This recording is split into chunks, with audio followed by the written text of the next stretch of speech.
Hall of Famer, the Sultan of Symmetry himself. That's you, Flex Wheeler. Hey. What's up, buddy? Hey, guys. Hi. No, hey, Bob. How are you, man? Good Great to have you. Yes, sir. It's not Sean Ray, for those wondering. It is Flex Wheeler. But Flex, great to have you here in studio finally. And yes, sir. Give you a crack at the Monday Night Muscle crowd here. So we know you've been watching every episode diligently. What do you think so far?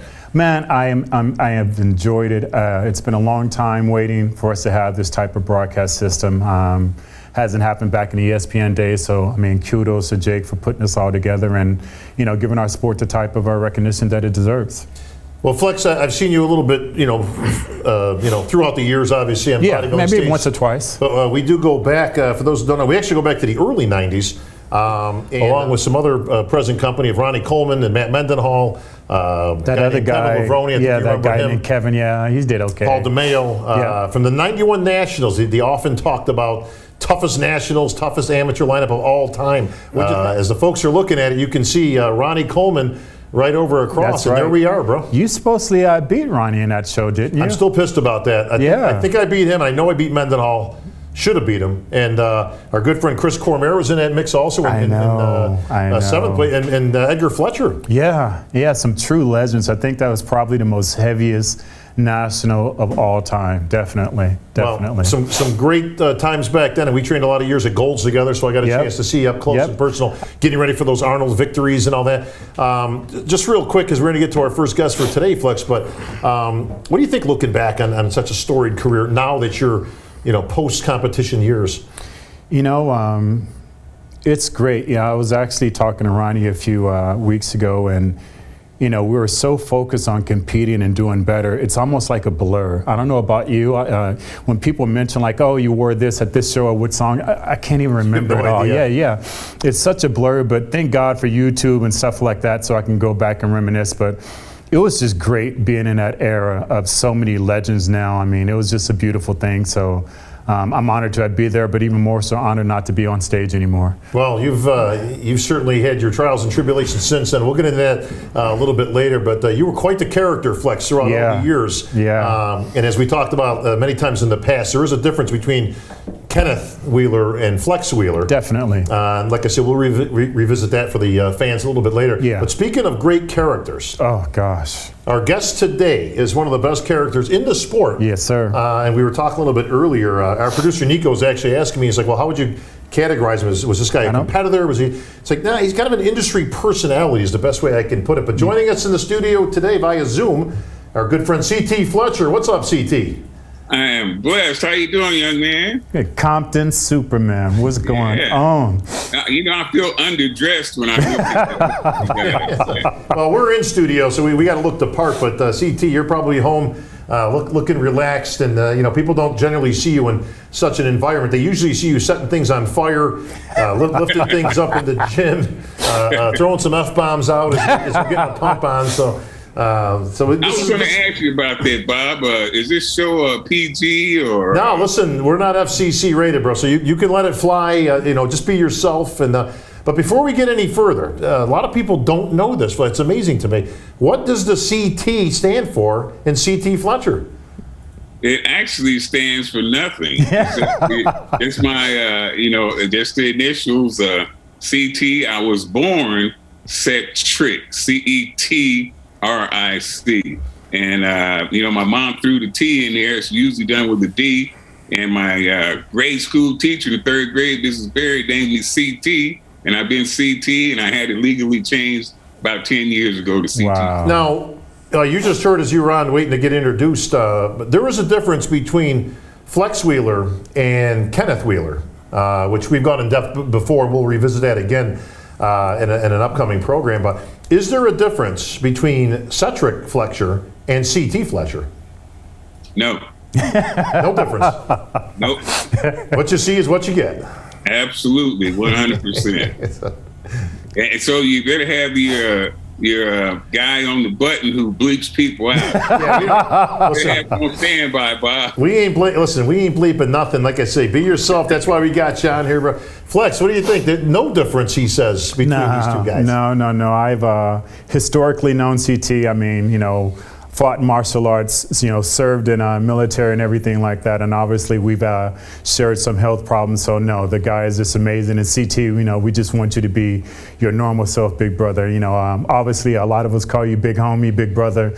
That's what it is for me. And it's an honor to have you on the show. It's an honor to have you on the show. Well, I was honored that you asked me to be on, Flex. And, you know, you like my brother, my little brother. And anything that you ask me to do, I'm going to be right there.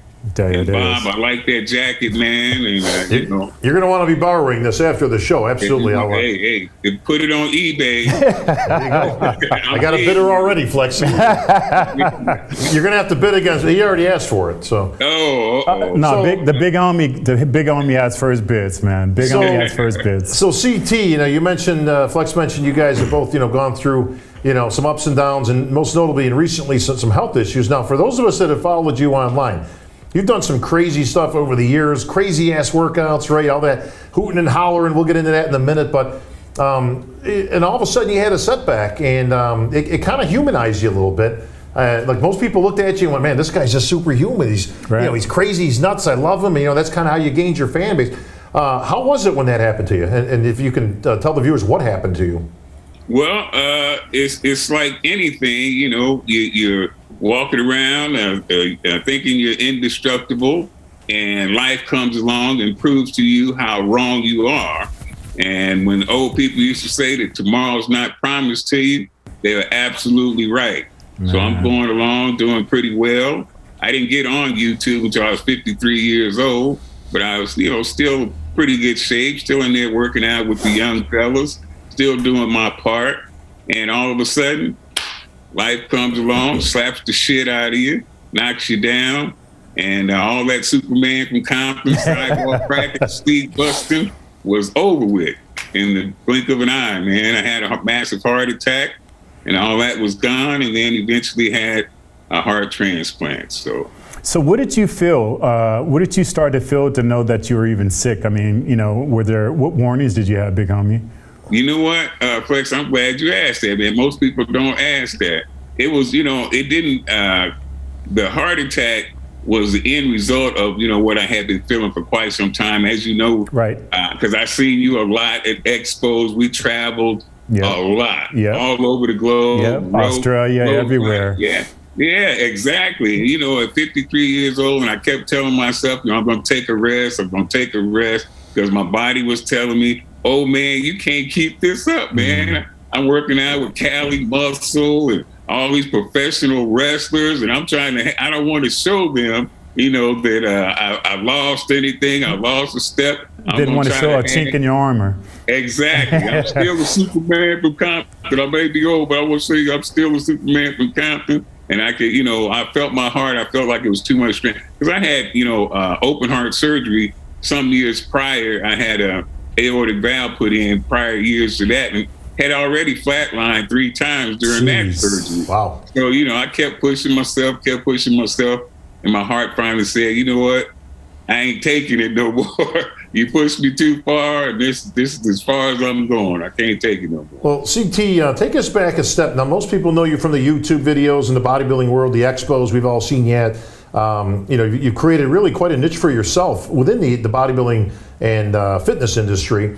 But take us back before that. What were you doing before that? Did you have a real job, as we like to say in the industry? Did you you were delivering mail? You were working at Home Depot? Like what were you doing before you became the CT Fletcher that we know? Now, see, Bob, I know you can't be that good of a guesser. You must have heard something. I spent 28 years at the post office, man. You know, now here's what's funny, right? With God as my witness, I just threw that out there just to throw it out there. So how funny is that? But so you were worked for the U.S. Post Office for years. 28 years of post office. Wow. So inside, though, you know, throwing mail sacks around and driving the forklift. I wasn't a mail carrier, but I was inside for 28 years. Wow, how about that, Flex? Wow. Did you know that? Wow. No, I did not. Now, I knew about your martial arts career and also served in the military. Give us a little bit of background on that. See, we have that in common. Yes, sir. Only I seen some of your clips, Flex, and you were a lot faster than I ever was. Flex was sweet with it, man. He was sweet. That was my first love.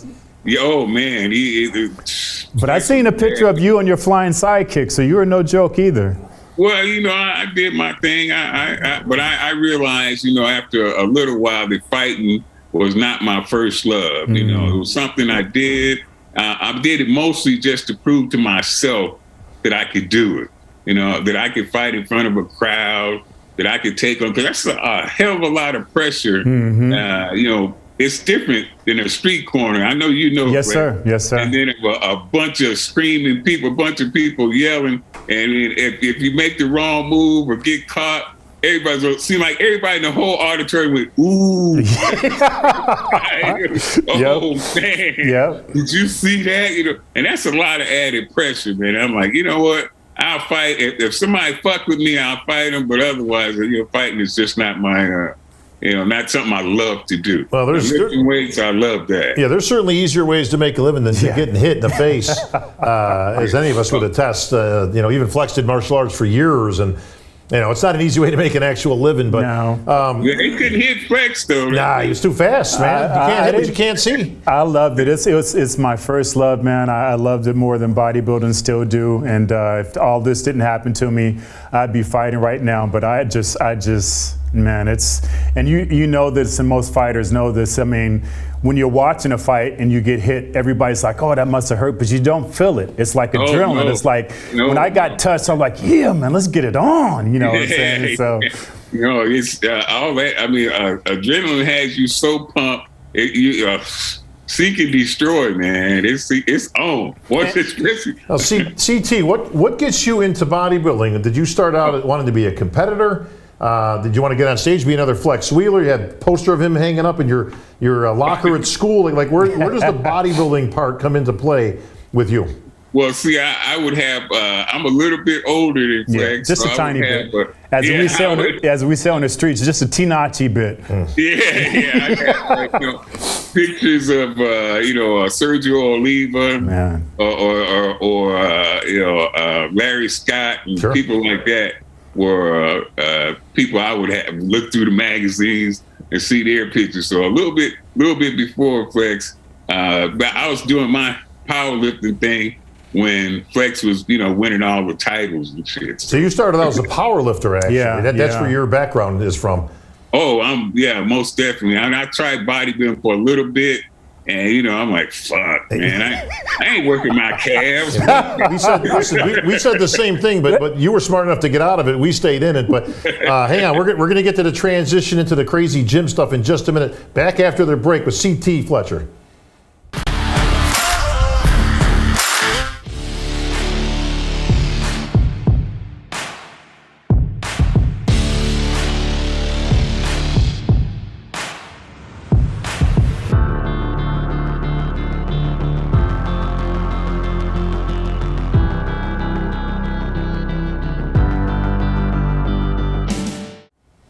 All right, everybody, we're back with the Sultan of Symmetry, Flex Wheeler, in guest hosting for this episode. And on with us, C.T. Fletcher, giving us the ins and outs of why he was smart enough, Flex, to get out of bodybuilding. That's right. And get into powerlifting.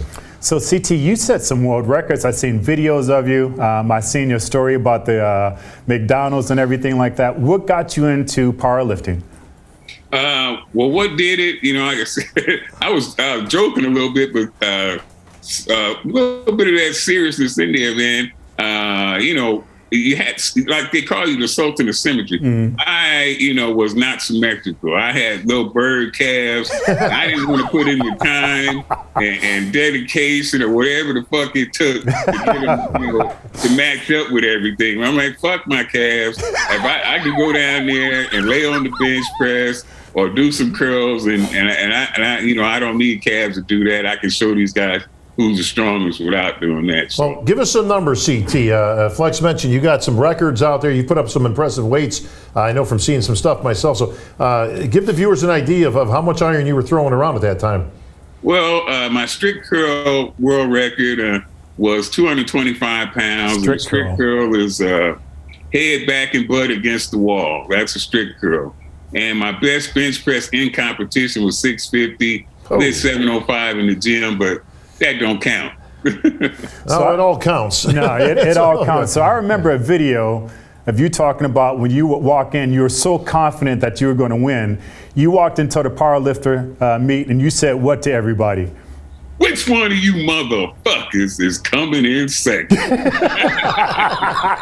You know, Flex, you should have adopted it. You could have used that at the shows. That would have gone over great backstage. Yeah, except when Ronnie was there. Yeah, well, probably that's wouldn't want to a say whole that other, there. Yeah, definitely. Hey, Ronnie, you talking to me? Yeah. Yeah, that's listen, that's great to have that kind of confidence going in, man. I think that's fantastic. But listen, you know, the bottom line is this, CT, you had that kind of confidence and you backed it up. And as the old saying goes, Flex, if you can back it up, it ain't bragging. That's right. So now that, you know, I've noticed there's been a slight change since you had your heart surgery and everything like that, your whole message and everything like that. So what's your outlook now on everything? Well, I'm laughing because you said slight change. Yeah. I'm going to let you intro that. No, there's been a big ass change. I mean, my whole outlook on everything, like I said, life in general, the things that I thought were so important, you know, as a youngster, like you thought bodybuilding or fighting at first was the, you know, the end all, the be all, the most important thing. And I'm sure, Bob, you the same exact way. You were so dedicated to this, willing to do whatever the fuck's necessary in order to be the best there is. And you thought, you know, I thought that life just couldn't be, if I wasn't lifting weights, then life just, you know, that was it. If I'm not a weightlifter, I ain't shit. You know what I mean? That's it for me. I'd rather be fucking dead if I'm not going to be able to be a weightlifter. Strange how the men upstairs work with that, huh? Yeah. But I tell you what, you think that way until you're that close to being dead. Then you realize actually how precious every second of life is. Yes, and you'll also realize what's really important in life. You know, what's interesting to see, CT, is you're not to transition so much from that, because even before that, the weightlifting was one thing. Your powerlifting, you know, you lifted up tremendous amounts of weights and did a lot of, you know, outstanding lifts. That strict curl, by the way, is incredibly difficult. By the way, listen, squats, deadlifts, powerlifting, whatever. Try a strict curl sometime. Yeah. If you're home, okay? Just try doing 50 pounds. It's almost impossible. 225 is crazy, but most of your following came not so much from your lifts, but from your motivation. Yeah. You seem to transition, again, not that you weren't revered for those lifts, but the level of energy, I guess we can put that. That's a good way to put it, isn't it? Yeah. Your fired up approach, you know, that type of thing, CT, that seemed to kind of get you more on the map than anything. Absolutely, Bob. And it is, you know, when I first, the guy first come into the gym and he says, "Hey, CT, you want to be on YouTube?" Bob, I didn't know what YouTube was. Right. I had no idea. I asked him one question. I said, "Can I be myself?" And that meant, "Can I cuss?" And he said, "Yes, you can." And the rest was history. In my first YouTube video, I said, "Look, if you don't like what the fuck I'm saying, turn me off, motherfucker. I don't give a fuck." and I seriously, Bob, I seriously expected nobody would, you know, I get, you know, 1-2 views, and that would be from my mom and my brother, maybe. I never expected anybody to, you know, listen to a guy who said, "Turn me the fuck off." Well, interesting, Flex. Now, this is not widely known. You probably don't even know this, but CT also owns the world record for most F-bombs in a single sentence. I can believe that. I can believe that. Yeah, he's got it. Yeah. It's hard to do, and it's hard to compound it sometimes. Like sometimes he throws one inside of another. It's fantastic. You actually made it an art, CT. Like people actually get a kick out of that. Because it's just you. It's just the way, listen, it's the way you talk. It's the way you motivate. It's what you put out there. But like, see, like he gets away with that. Like you and I couldn't do that. No. I've actually had friends where they called me while I was with CT at an event and said, "Man, could you put CT on the phone and just have him cuss me out?" Yeah, I'm like, what? Right. It's an art form. It's like a hobby of yours now. Well, it's, you know, like I said, it's me, you know, I'm the son of a preacher, by the way, Bob. Yeah. But Boy, talk about the yin and the yang. Right? I know that. Yeah. Yeah. I think I took the old record from Samuel Jackson. I think he had it prior to me. But yeah, I'm the son of a preacher. So, you know, cussing was like an Olympic sport for us. Yeah, right. And so when Pops wasn't around, one of the few things that we could get away with, when he wasn't around, like I said, because if he was there, I wouldn't be able to do this interview right now because I'd be dead. But when he wasn't around, I enjoyed fully the sin of cussing. Well, of course, cussing was a sin. Well, one thing that can't be denied is what you're doing isn't for show. Like when you see what you see is what you get. When you're out there firing people up, slapping hands on the back, the chalk, everything's, you're setting stuff on fire. It's all for real. I mean, your motivation comes from the heart, and you can tell that it comes from the heart that you get into this. This is not an act. Oh, absolutely. I mean, anybody that's, been training with me for a while, way before any cameras were running. Like I said, I didn't even know what he just came in and filmed the workout one day and filmed me talking. He just turned the camera on and said, "Go ahead, CT, do your thing." And that's exactly what I did, man. I didn't know, I had no expectations. Except that nobody would listen to me because I was a horrible personal trainer, Bob. I lost clients almost every day because I was, I don't feel like doing it. Fuck it, take your ass home, man. You wasted my motherfucking time. One of your greatest sin was, I don't care if you this, I don't care if you're on that. So go ahead. What is that now?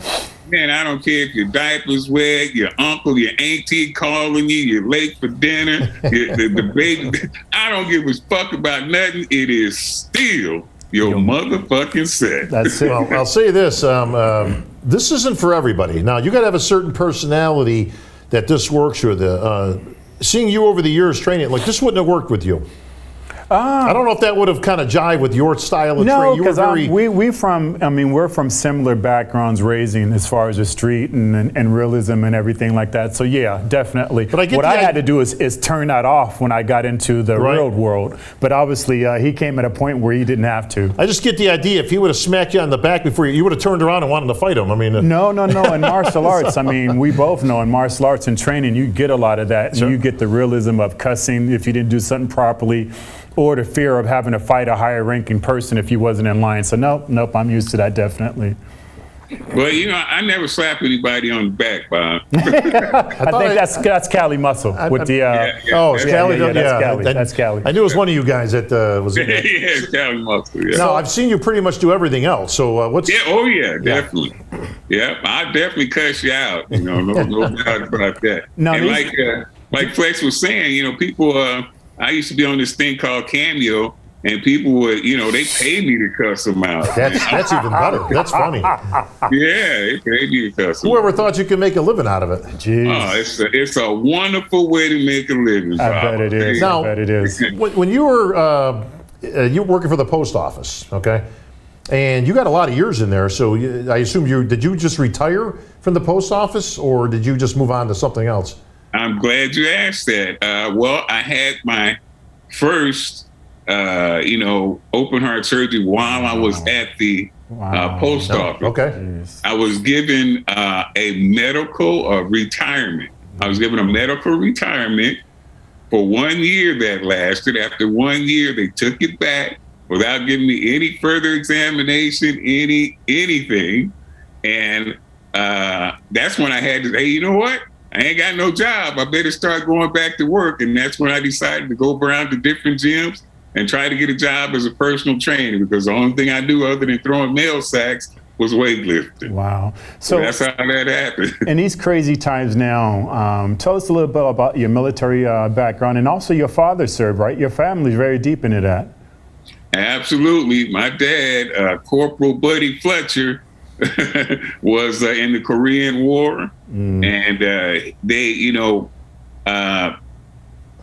have a different name for it now, but back when he served, they called it shell shock. Yeah, and, I remember that.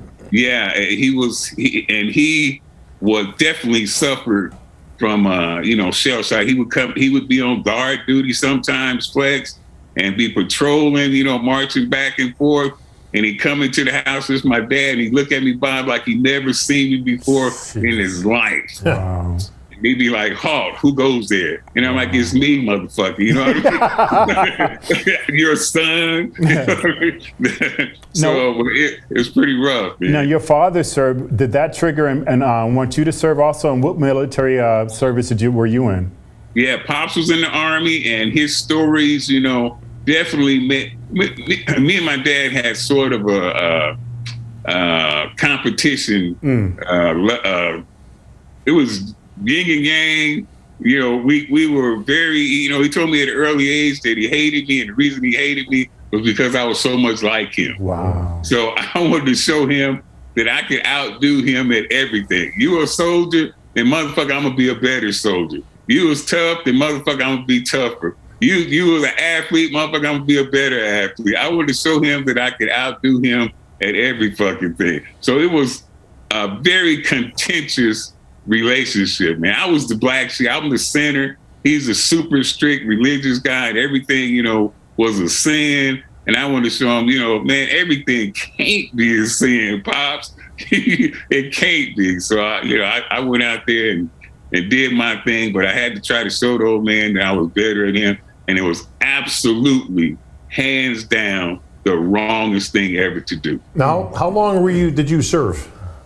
Just my 3 years. I did my 3 years, and I got the hell. I did all 3 of them in Germany. You speak any German? Sprechen Sie Dutch? Hell no.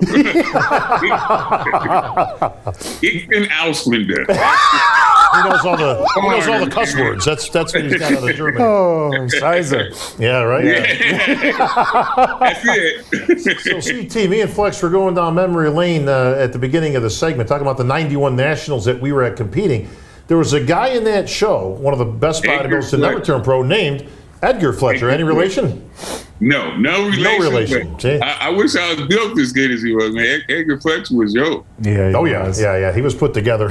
So. Now, speaking about putting together in genes, your son Samson, I noticed you train with him now. Are you trying to transcend everything into him? And I know about your businesses. Tell us a little bit about your different business avenues. But first, your son, because I met him. Great kid. He's even sporting a beard like Pops and everything. What's that like, that dynamic? Especially between how you and your father was versus how you are with your son. Well, you know, I try to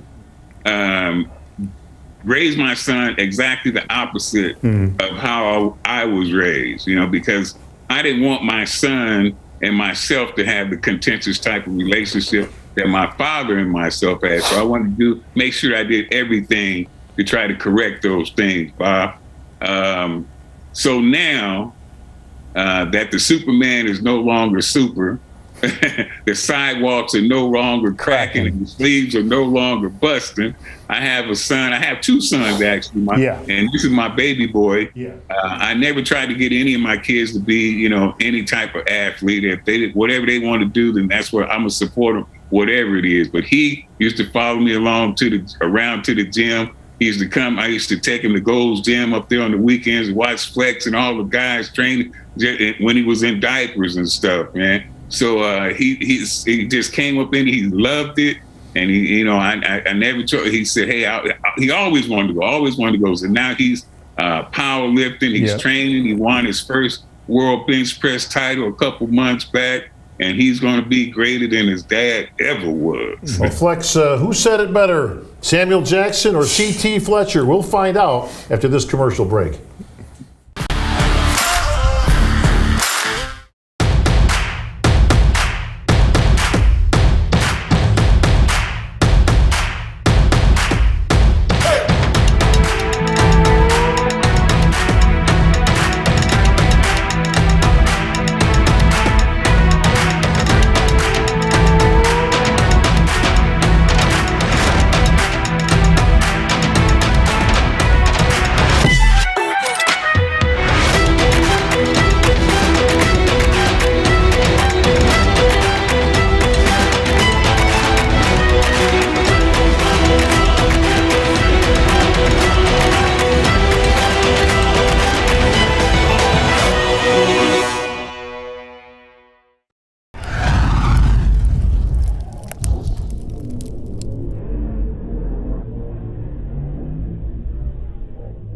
All right, we're back after the commercial break, Flex, with C.T Fletcher. I asked before the break, Flex, Who said it better, Samuel L. Jackson or C.T. Fletcher? I got to vote for CT, man. Yeah, Compton Superman. You've carved your niche, bro. I think you give Samuel a run. So, that's I'm honored. That's an honor, but to be in the Fuck Hall of Fame. If I'm casting a vote, I got to give it to Samuel. He's a little bit older than me. He paved the way for me, so Samuel gets the vote. And what's funny is it's iconic at this point with Sam, and they will fit it into movies now, like Avengers you're watching. Just before he gets dusted out, boom, there it is. And you laugh because it's just him. If it ain't snakes on a plane, it's something else.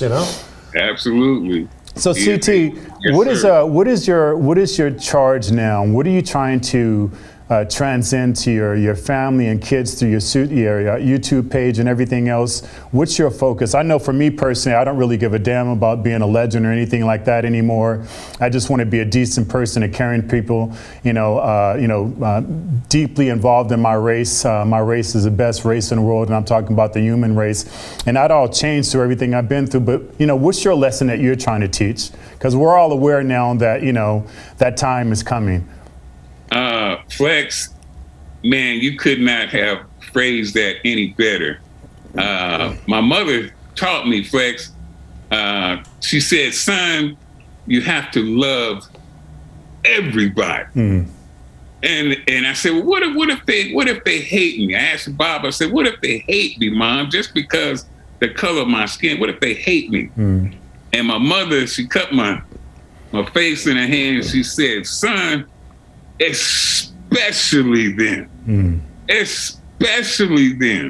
because it's easy to love people that love you back. Anybody can do that. You love me, I love you. But it takes something. It takes somebody special. That's that, the love the love, exceptional love, that you can look at somebody that that hates you just because of what's out here, this epidermis, this outer layer stuff. They hate you and still say, I don't care. I'm gonna love you anyway, and it ain't shit you can do about it. Not a damn thing. You can't stop me from loving you. So Flex, I get you, man. I get you 100%. My mission is to, do whatever I can to fight against the stupidity of racism. I right now have the heart of a woman. I have no idea what her race or ethnicity is, and it don't make a damn difference, Bob. I don't care what her race. It's so crazy. I have a woman's heart. So if we're interchangeable. I mean, if you believe in Adam and Eve, then that means we all came from the same mama and papa. We're all their children. And if we're all the children of the same, we're all brothers and sisters. So it makes no sense whatsoever. We're biracial. I have my kidney is from a young lady, and she's Filipino. So we both biracial, you know what I mean? So we're interchangeable. What a beautiful thing that is. Yes, sir. I mean, my family looks like the meeting of the United Nations. Like it's everything under the sun. When we have a family reunion, everything under the sun is represented, and I'm so proud of that, man. I'm happy about that. Well, that's a strong message, CT, and we appreciate you for that. It's sad to see where the world is right now as we all see the news and all the craziness going on. And what's funny is you talk to people, and it becomes apparent that everybody you talk to doesn't really have a problem with everybody.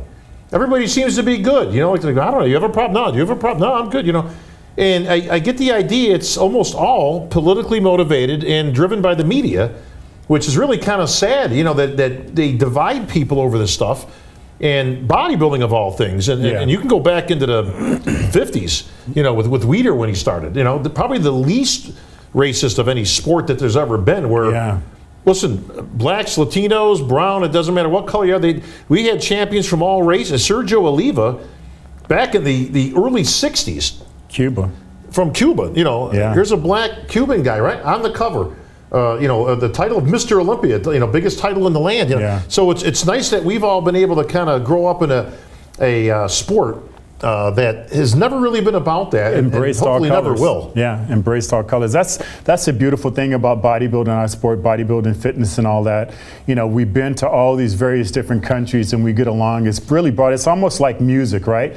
Music breaks all barriers. Sports breaks all barriers.